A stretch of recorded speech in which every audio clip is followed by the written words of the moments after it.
Hello. If I asked you to close your eyes and imagine a Warhammer dwarf, I think there's a good chance that you would picture a topless and tattooed absolute unit beneath a bright orange mohawk. But though they spring to mind easily, those particularly dangerous Deathseekers have not always been a part of Warhammer lore. I'm Jordan, this is Jordan Sorcery, and today we're tracing the origins of the Dwarf Slayers.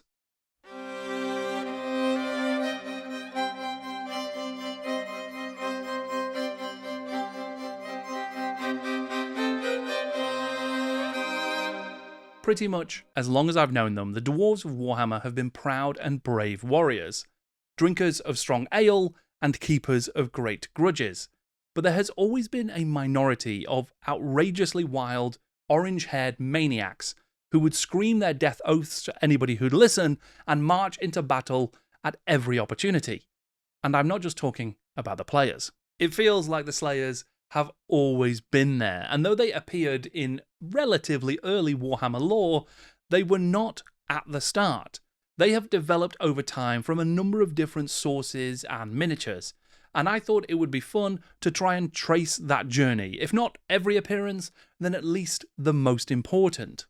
If you've never encountered one, a Dwarf Slayer is a magnificent psychopath, a warrior of incredible skill who has taken the Slayer oath to seek glorious death in atonement for a failure, sin, or inconsolable loss. Once a dwarf seeks out the path of the Slayer, they shave their head, save for a mohawk stiffened with pig grease, and set out to fight the greatest enemies they can find. Their aim is to meet death against overwhelming odds, but some Slayers just keep killing the monsters they fight, taking on the name of those that they defeat. Hence Troll Slayers, Giant Slayers, and mightiest of all, the Dragon and Demon Slayers. Whilst these incredible warriors are valuable allies to a dwarf throng marching to war, the Slayers may well consider themselves failures, unable to find the death that they so desperately seek. The other thing that Slayers are constantly seeking are likes on this video, so why not help them out?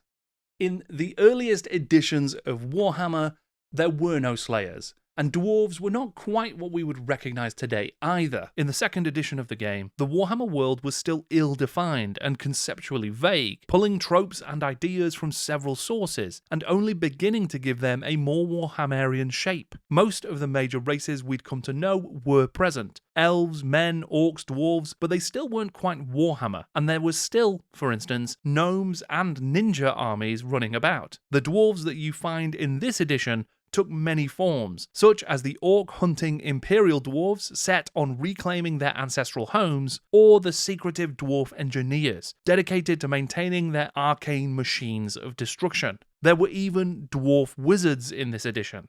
An introductory scenario was included as a pull-out section in the Battle Magic book, called The Magnificent Sven, which started to add some more character to this newly emerging Warhammer world. Written by Richard Halliwell, it pitted a party of Norse dwarves and Norse warriors against a band of Slan and proto-lizard men. Amongst the dwarves was an individual by the name of Hugo Yorickson, a Norse dwarf berserker. He is described as having a two-handed axe and wearing no armour. He is subject to the alcoholism and frenzy special rules. With the exception of his being a dwarf, he seems pretty similar to other Norse berserkers, wild warriors who fight in a frenzied rage. This appears to be Hugo on the cover, and here he is in the card cutouts included in the box. Note, the presumably dyed hair is blue rather than the orange that we would come to expect. There was even a miniature for this version of Hugo produced as well, though I wasn't able to find out who sculpted it.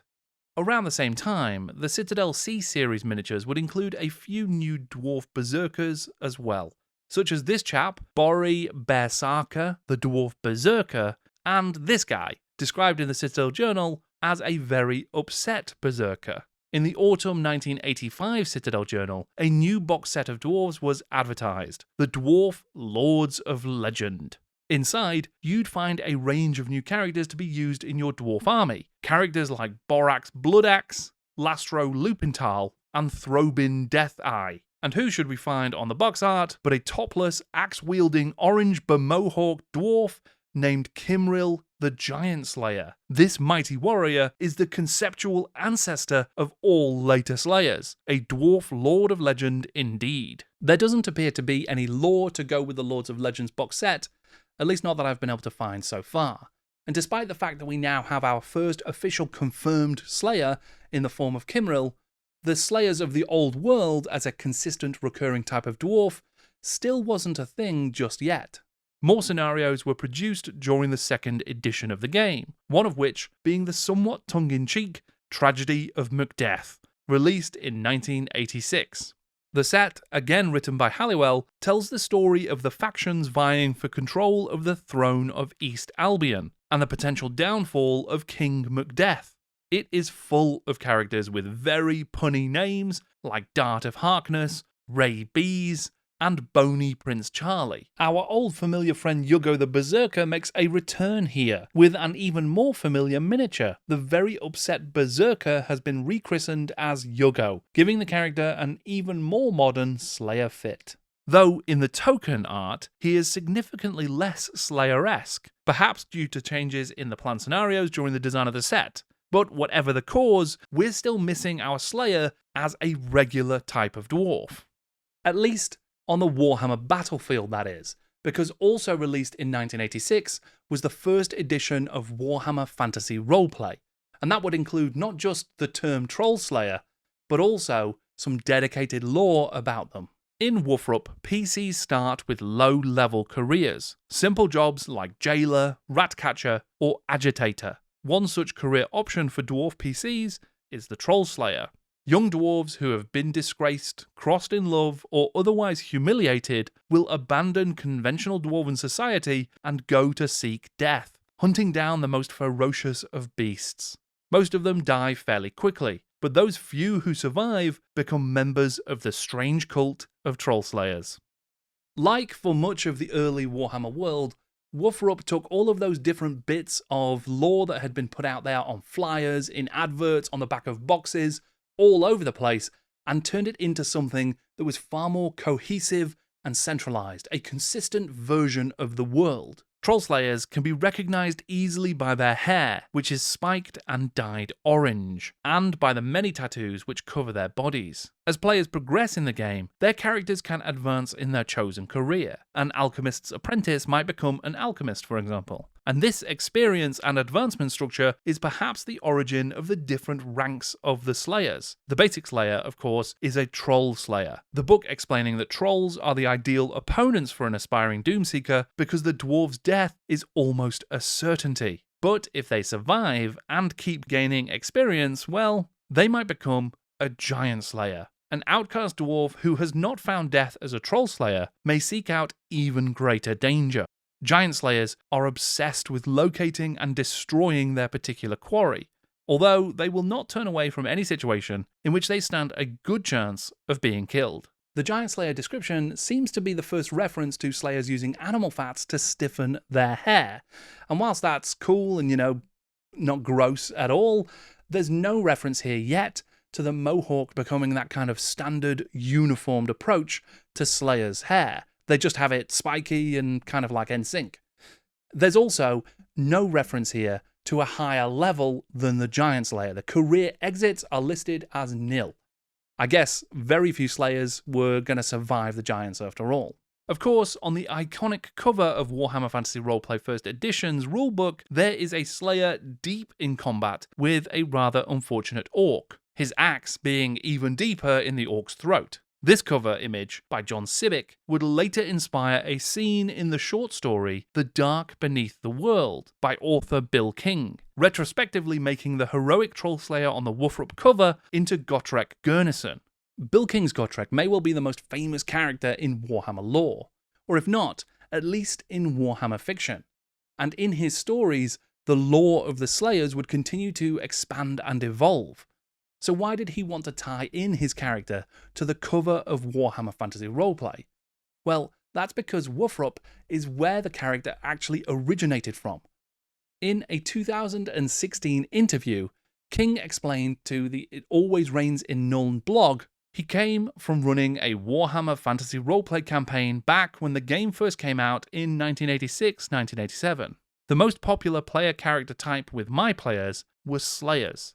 When I got involved in the original Warhammer fiction project, a Dwarven Slayer seemed like a good choice. And Gotrek's companion Felix Jaeger is a former agitator too, perhaps another nod to the pages of the role-playing game. It actually wasn't until 1989 with the first GW book, Ignorant Armies, that we would finally meet Gotrek and Felix, and find out more about Slayers direct from the source, as it were. But even with Slayers becoming more rounded and popular at the role-playing table, there was still no consistent representation of them on the wargaming one. In 1987, the Army List supplement Ravening Hordes would provide rules for including units of Dwarven berserkers in dwarf armies. They are detailed as wearing no armour, carrying a hand weapon and, surprisingly, a shield as well. This was still an era where dwarf armies could field magicians and trebuchets, so it is far from what the typical dwarf list would become. But the beginnings of the Slayer units have already taken root. The Norse also have an army list in the book, and can field Norse dwarf berserkers of their own, as well as their human Norse berserkers. Looking at the special rules for these Norse berserkers seems to presage a little of what the dwarf slayers will become. They do not wear armour, and they're basically psychopaths. For the 3rd edition of Warhammer Fantasy, the idea of the dwarf slayer was more or less fully formed. Coming a year after the release of Warhammer Fantasy Roleplay, it features both troll and giant slayers in its bestiary, though there are still the dwarf wizards. Warhammer Armies in 1988 would complete the picture, with a slayer included in the cover image for the dwarf army list, and both types of slayer are detailed as separate units, each one having a new profile picture, and both featuring the now iconic mohawk. Elsewhere in the same year, there were more slayer miniatures making their appearance. Dungeon Quest is a Swedish dungeon crawling board game that Games Workshop published in English. In 1988, Citadel produced an expansion pack of metal hero miniatures, including a slayer in all but name, the dwarf berserker Phil Maddox. The miniature for Phil was actually another reissue of the same very upset berserker by the Perry twins. I guess he stopped getting upset and started getting mad. Whilst Marauder Miniatures produced a range of new dwarf warriors, including this armorless berserker carrying 2 swords. As sculpted by the Perry twins and Nick Bibby, there was also the appearance of a new type of slayer, the Dragon Slayer, resting his foot on a tactical severed dragon's head. And then we would have Gotrek making his actual debut in 1989, illustrated here in all of his maniacal glee by John Sibbick. Over the following years, there would be even more Slayer miniatures, such as this one, Wild Nigel. The 4th edition of Warhammer would bring with it the new faction-specific armies books that would lay the foundation for the rest of Warhammer's history. And in 1993, it was the turn of the Dwarves. Warhammer Armies Dwarves included full background and rules for Slayers, introducing the first formal profiles for Dragon Slayers and the new pinnacle of Slayer prowess, the Demon Slayer. Slayer units were primarily made up of Troll Slayers, but you could field as many other Slayer champions as you wanted. The book would also include special character Ungrim Ironfist, the Slayer King, ruler of Karak Kadrin, the Slayer Keep.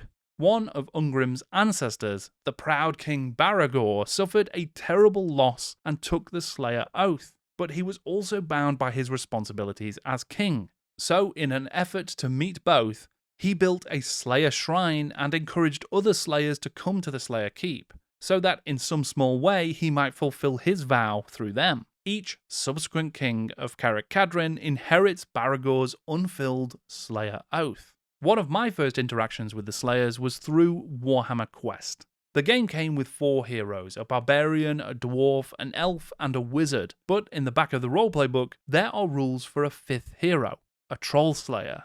There's no miniature in the box for this Slayer, but there were advancement tables and special rules. Eventually, a dedicated Troll Slayer character pack was released as well, including one of my favourite Slayer models, as sculpted by Ali Morrison. As the Warhammer world wore on, there would be many more Slayers as well. Talisman Slayers, Mercenary Slayer Pirates, Mordheim Pit Fighter and Treasure Hunting Slayers, and plenty of others, but perhaps none quite so impressive as this. A 54mm Slayer fighting a troll. This incredible piece was a gift for Games Workshop staff in 2004 and was sculpted by Mark Bedford. This example is from the Amazing Stuff of Legends site, as were some of the earlier pictures in the video. So I massively recommend that you support them and check them out. They are a terrific resource. I have put a link in the description below in case you want to go and have a look. Oh, and I almost forgot to mention Malachi Mackayson's Goblin Hewer, an invention so absurd it could only be the product of a dwarf mind, both engineer and slayer. Warhammer lore is often critiqued as merely an amalgamation of many different fantasy influences. And whilst, to an extent, I think that's fair to say, they did just grab lots of stuff and put it in a cauldron together and melt it down to see what it turned into, I think that the great strength of Warhammer has always been in actually how things glom together and turn into something new. And a great case for that are the Slayers. They really do feel uniquely Warhammer. They aren't in anything else. They are a product of this creative crucible of fantasy ideas. And I think they're great. And I think that that's why they've been so popular for so long. So popular, in fact, that when Age of Sigmar launched, an entire army was built just around that one concept. Over the years, the Slayers, in all their forms, have proved a wonderful contrast to the more traditional dwarves of Warhammer. And yes, I know there's Chaos Dwarfs as well, don't worry, we'll get to them at some point. The Slayers strike out into the world rather than secure themselves in splendid isolation. They seek out death rather than trying to defend against it. They forsake armor and technology rather than adulating it. And yet, they are still indisputably Warhammer dwarves. Grudge-bearing, oath-swearing, ale-quaffing dwarves. You've got to love them. I hope that you enjoyed this attempt to trace the lineage of the Slayers. I had a lot of fun combing through the archives trying to find as many as I could. But if you're aware of any earlier examples that I missed, please feel free to leave a comment below and let me know about them. Thank you very much for watching. I am Jordan, and this is Jordan Sorcery.